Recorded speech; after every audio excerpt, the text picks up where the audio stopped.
So, as we predicted, it's 8:45-ish and our starter is ready. But it's also 8:45 and that means it's time for a glass of wine. Naturally, you can make sourdough bread without the wine, but it's always better to have a glass of wine in your hand. So, cheers to that. Now, putting the wine aside for a second, we are here to make sourdough bread, not to drink wine, although just have one more sip. So what are we going to need for the sourdough bread, and especially the dough, is we have our starter, which you can now see has more than doubled in size. We're going to need 500 grams of flour, we're going to need 9 grams of salt, and we're going to need 375 grams of water. So we're adding 50 grams of the sourdough starter.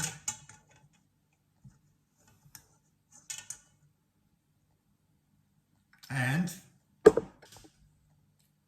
375. And there we have it.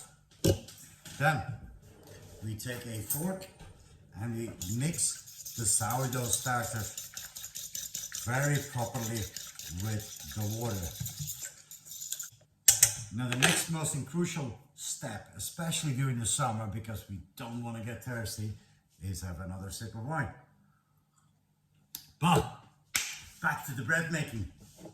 We take our 500 grams of flour,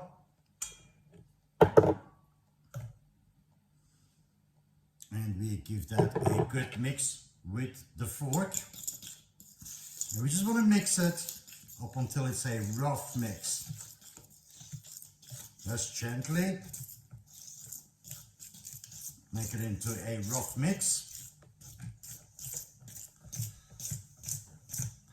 like so, up until it looks about just a bit of a blob, but it's just a rough mix.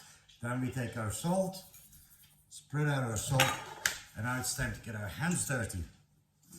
I typically just use one hand, and you just want to give that a good mix up until you get a rough dough. Now when you feel that the dough is a bit sticky like this, we just add a little bit more flour. So adding a little bit more flour to the mix, and we just want to make sure that when the dough is mixed, and we don't have to mix it properly, it's just gently just squeezing the flour into the dough. We just want to make sure it doesn't stick to the hands anymore, right? And we just want to also make sure that the dough around the edges is all incorporated, right, within the big pulp of the main dough.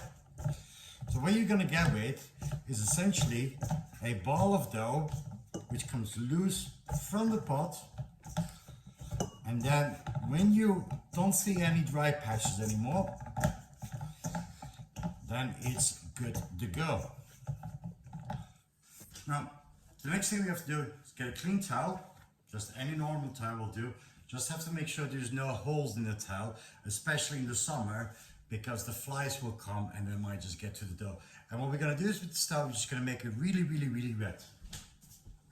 And basically, we're just covering the dough, put it on a nice hot spot, top of the kitchen counter, top of the cabinet will also be good, but just somewhere where it's dry and where it has a stable room temperature. We're gonna leave that for 1 hour. And once the hour has passed, we can do the basic stretching and folding. So I'll see you back in an hour, and then we can continue to the next step. And during that hour, what you can do is have another sip of wine. So with that being said, I'll see you in an hour, old China. Bye-bye.